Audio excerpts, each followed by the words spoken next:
Friends, ఇప్పుడే అందిన వార్త. సీఎం కేజ్రీవాల్ కు బెయిల్ పైన సుప్రీంకోర్టు సంచలన తీర్పు అంటూ వార్తలు అయితే వినిపిస్తున్నాయండి. ఆ విషయాలు చెప్పడానికి వీడియో చేయడం జరుగుతుంది. వీడియోని స్కిప్ చేయకుండా పూర్తిగా చూడండి.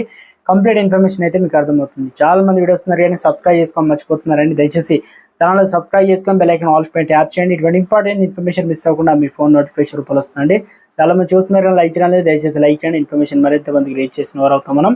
లిక్కర్ స్కామ్ కేసులో ఢిల్లీ సీఎం కేజ్రీవాల్ కు మరోసారి నిరాశ ఎదురైంది. ఈ కేసులో ఇటీవల కేజ్రీవాల్ కు బెయిల్ ఇవ్వడాన్ని వ్యతిరేకిస్తూ ఈడీ వేసిన పిటిషన్ పై ఈరోజు రౌస్ అవెన్యూ కోర్టులో అయితే విచారణ చేపట్టింది. ట్రయల్ కోర్టు రికార్డు పరిశీలించకుండానే బెయిల్ ఇచ్చారనే హైకోర్టు అయితే తెలిపింది.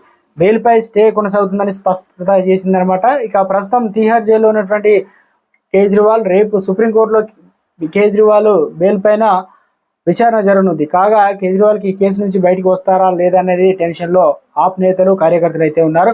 ఒక సిట్టింగ్ సీఎం ఉన్న ఇన్ని రోజులు జైల్లో ఉండడం ఇదే తొలిసారి. కాగా ఇటీవల లోక్సభ ఎన్నికల్లో ప్రచారం చేసేందుకు అనుమతి కోరుతూ కేజ్రీవాల్ దాఖలు చేసిన పిటిషన్ పై కూడా పాజిటివ్ గా స్పందిస్తూ షరతులో కూడినటువంటి మధ్యంతర బెయిల్ కూడా కోర్టు మంజూరు చేసింది. ఈ క్రమంలోనే మధ్యంతర బెయిల్ పైన బయటకు వచ్చిన కేజ్రీవాల్ ఎన్నికల ప్రచారాన్ని ముగించుకొని జూన్ 2న తిరిగి జైలుకు వెళ్లాడు.